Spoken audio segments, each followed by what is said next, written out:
Hello friends, Sumitra DG প্রেপে তোমাদের স্বাগত। মোটামুটি ৩-৪ মাস থেকে তোমরা বিভিন্ন চ্যানেল এবং বিভিন্ন জায়গা থেকে শুনছিলে যে ভারতীয় ডাক বিভাগ বা ইন্ডিয়ান পোস্ট অফিস গ্রামীণ ডাক সেবক এর বিজ্ঞপ্তি প্রকাশ করেছে, কিন্তু বারবারই তোমরা নিরাশ হয়েছো। কিন্তু এবার ভারতীয় ডাক বিভাগ তোমাদের জন্য নিয়ে এসেছে সেই সুখবর, অর্থাৎ অপেক্ষার দিন তোমাদের শেষ হয়ে এসেছে।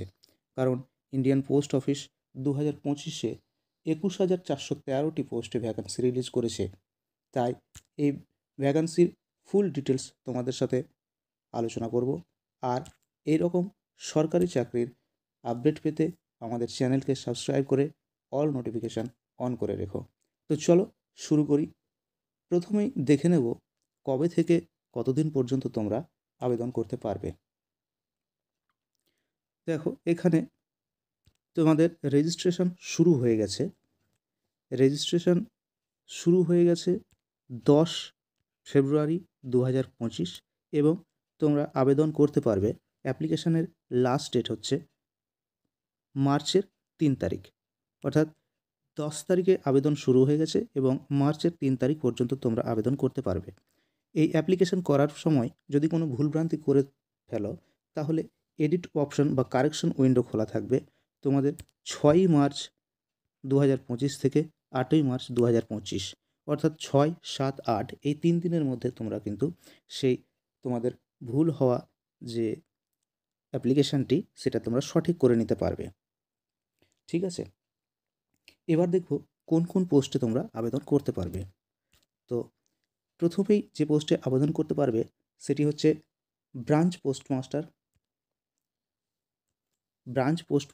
অর্থাৎ শর্টে যাকে বলছে বিপিএম।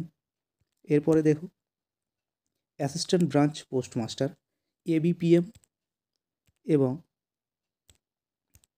গ্রামীণ ডাক সেবক। ঠিক আছে, এই 3টি পোস্টে এখানে অ্যাপ্লিকেশনের জন্য বিজ্ঞপ্তি দিয়েছে। ঠিক আছে, তো এবার দেখব যে কোন পোস্টে কী কী স্যালারি আছে। দেখো, এখানে ব্রাঞ্চ পোস্টমাস্টারের ক্ষেত্রে যে স্যালারি দেওয়া হবে সেটি 12,000 থেকে 29,380 টাকা পর্যন্ত এবং অ্যাসিস্ট্যান্ট ব্রাঞ্চ পোস্টমাস্টার এবং গ্রামীণ ডাকসেবকের ক্ষেত্রে 10,000 থেকে 24,470 টাকা পর্যন্ত তোমাদের বেতন দেওয়া হবে। ঠিক আছে, এই GDS branch postmaster, assistant branch পোস্টমাস্টারে আবেদন করার জন্য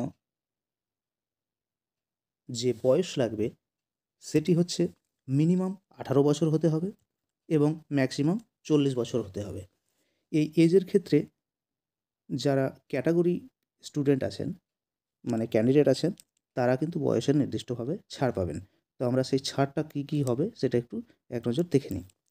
দেখো, শিডিউল কাস্টের ক্ষেত্রে 5 বছর ছাড় পাওয়া যাবে, অর্থাৎ 18 থেকে 45। ওবিসির ক্ষেত্রে 3 বছর, 18 থেকে 43।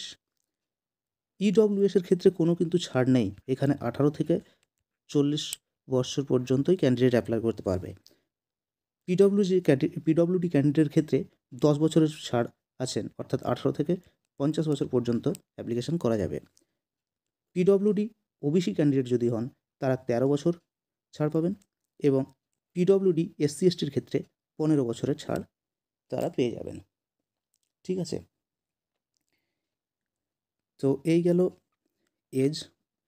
এবার আমরা দেখব যে এই সমস্ত পোস্টে আবেদন করার জন্য কোয়ালিফিকেশান কী থাকতে হবে। এই GDS branch postmaster, assistant branch পোস্টমাস্টারে আবেদন করার জন্য যোগ্যতা হতে হবে মাধ্যমিক পাস। শুধুমাত্র মাধ্যমিক পাশেই আবেদন করতে পারবে, এর জন্য কোনো হায়ার এডুকেশনের কোনো দরকার নেই, কারণ এই মাধ্যমিক পাশের মেরিট বেসেই কিন্তু এই এক্সামিনেশনের যে মেরিট লিস্ট সেটি তৈরি হবে। ঠিক আছে, এবং এখানে আরেকটি যে ক্রাইটেরিয়া যেটা লাগবে সেটি হচ্ছে যে সার্কেলে অ্যাপ্লিকেশন করা হবে সেই সার্কেলের কিন্তু লোকাল ল্যাঙ্গুয়েজ অবশ্যই ক্যান্ডিডেটকে জানতে হবে এবং সেই মাধ্যমিক স্ট্যান্ডার্ডে সেই ভাষা তাকে অবশ্যই থাকতে হবে। ঠিক আছে, এখানে পোস্ট ওয়াইজ যে ল্যাঙ্গুয়েজ সেটি অ্যানেক্সার 3-তে দেওয়া আছে, সেটা আমরা পরে দেখব। ঠিক আছে, এছাড়া আরও কিছু যোগ্যতার কথা বলা হয়েছে যেগুলো প্রয়োজন, সেগুলি হচ্ছে নলেজ অফ কম্পিউটার, অর্থাৎ কম্পিউটারের জ্ঞান থাকতে হবে, নলেজ অফ সাইক্লিং, অর্থাৎ সাইকেল সম্বন্ধে সাইকেল চালানোর দক্ষতা থাকতে হবে। ঠিক আছে, এখানে কোনো পরীক্ষা তোমাদের দিতে হবে না, সিলেকশন প্রসেসের ক্ষেত্রে কোনো পরীক্ষা তোমাদের দিতে হবে না। এখানে একটি মেরিট লিস্ট তৈরি হবে। একটু আগে যেটা বললাম, তোমাদের ক্লাস টেনের বেসিসে একটি মেরিট লিস্ট তৈরি হবে। ঠিক আছে, সেই মেরিট লিস্ট পাওয়া হবে এবং ক্লাস 10-এ পাওয়া প্রাপ্ত নম্বরের উপর মেরিট লিস্ট তৈরি হবে এবং সেই মেরিট লিস্ট থেকে একটি শর্ট লিস্ট ক্যান্ডিডেটদের একটি শর্ট লিস্ট তৈরি করা হবে।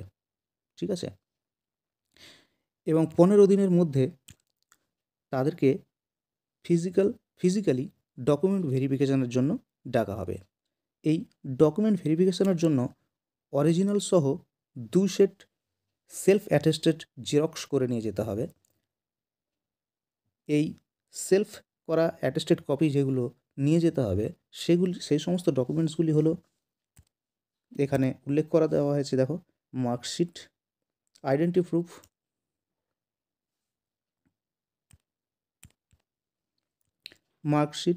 আইডেন্টি প্রুফ, মাধ্যমিকের মার্কশিট লাগবে 10th স্ট্যান্ডার্ডের।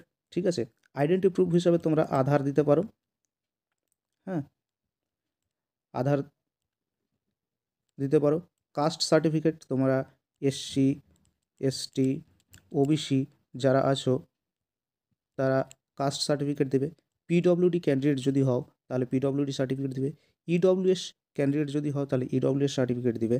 ট্রান্সজেন্ডার সার্টিফিকেট যদি থাকে, যারা ট্রান্সজেন্ডার ক্যান্ডিডেট তাদের ক্ষেত্রে, তারা সেটা দিবে। ডেট অফ বার্থ প্রুফ হিসেবে তোমরা জন্ম সার্টিফিকেট দিতে পারো। আর তার থেকে ভালো হবে যে মাধ্যমিকের তোমাদের যে অ্যাডমিট কার্ডটি আছে, সেই অ্যাডমিট কার্ড তোমরা এজ প্রুফ হিসেবে দিতে পারো। ঠিক আছে, এছাড়া তোমাদের একটি মেডিকেল সার্টিফিকেট দিতে হবে, গভর্নমেন্ট হসপিটাল থেকে ইস্যু করা কিংবা গভর্নমেন্ট ডিসপেন্সারি থেকে তোমাদের ইস্যু করা একটি মেডিকেল সার্টিফিকেট দিতে হবে। ঠিক আছে, এই অ্যাপ্লিকেশন করার জন্য এক্সামিনেশন ফি যেটি দিতে হবে সেটি হচ্ছে 100 টাকা। 100 টাকা একটি ফি তোমাদের দিতে হবে। এই ফি পেমেন্ট করতে হবে তোমাদের অনলাইনে credit card, debit card, net banking, UPI এসবের মাধ্যমে তোমরা পেমেন্টটি করতে পারবে। ঠিক আছে, এক্ষেত্রে female candidate, SC ST PWD candidate এবং ট্রান্স ওমেন অ্যাপ্লিক্যান্টের ক্ষেত্রে কোনো টাকা পয়সা এদের দিতে হবে না। ঠিক আছে, এদের ক্ষেত্রে কোনো টাকা পয়সা দিতে হবে না। আচ্ছা, এবার দেখব যে কোন কোন সার্কেলে নিয়োগ হবে। এটি পুরো ভারত জুড়ে এই পুরো ভ্যাকান্সিটি রিলিজ করেছে। ঠিক আছে, তার মধ্যে আমাদের ওয়েস্ট বেঙ্গল এবং আসাম এর ক্ষেত্রে কিছু পশ্চিমবঙ্গের বাসিন্দার ক্ষেত্রে বাংলা যাদের ল্যাঙ্গুয়েজ, তাদের ক্ষেত্রে কিন্তু এই সমস্ত জায়গায় অ্যাপ্লিকেশান করতে পারবে।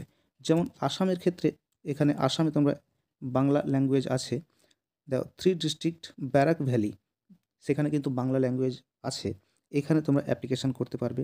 এছাড়া ত্রিপুরাতে তোমরা ত্রিপুরাতে দেখো, এখানে ত্রিপুরাতে বাংলা এবং ককবারাক বলে যে দুটো ভাষা আছে, অর্থাৎ এখানে তুমি বাংলা যেহেতু তোমার আছে সেহেতু তুমি অ্যাপ্লিকেশান করতে পারবে। ঠিক আছে, তাহলে আসামে পাচ্ছ। দেখো, এখানে প্রথমে আমরা দেখলাম আসাম। ঠিক আছে, তারপরে দেখলাম ত্রিপুরা। আর কোথায় কোথায় তোমরা অ্যাপ্লিকেশন করতে পারবে সেটা দেখি। এখানে দেখো ওয়েস্ট বেঙ্গলের ক্ষেত্রে দেওয়া আছে বেঙ্গলি ল্যাঙ্গুয়েজ ক্ষেত্রে, তার মানে পশ্চিমবঙ্গে তোমরা পারবেই। পশ্চিমবঙ্গের ক্যান্ডিডেট অবশ্যই তোমাদের বাংলা ল্যাঙ্গুয়েজ যাদের আছে তারা অবশ্যই সেখানে করতে পারবে। এছাড়া আর কোথাও অ্যাপ্লিকেশন করার কিন্তু জায়গা নেই বাঙালিদের ক্ষেত্রে। ঠিক আছে, এখানে বাংলা ল্যাঙ্গুয়েজের ক্ষেত্রে। এছাড়া যাদের নেপালি আছে এখানে দেখো আরেক জায়গা আছে দার্জিলিং ডিভিশনে কিন্তু বাংলা এবং নেপালি এখানে তোমরা অ্যাপ্লিকেশান করতে পারবে। ঠিক আছে, তো এই সমস্ত যে ওয়েস্ট বেঙ্গল সার্কেল সেখানে তোমরা অ্যাপ্লিকেশান করতে পারবে।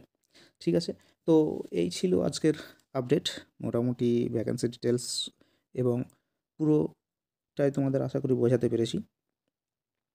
তো ভিডিওটি যদি তোমাদের ভালো লাগে তাহলে অবশ্যই একটা লাইক করো, বন্ধুদের সাথে শেয়ার করো এবং চ্যানেলটিকে সাবস্ক্রাইব করে পাশে থেকো।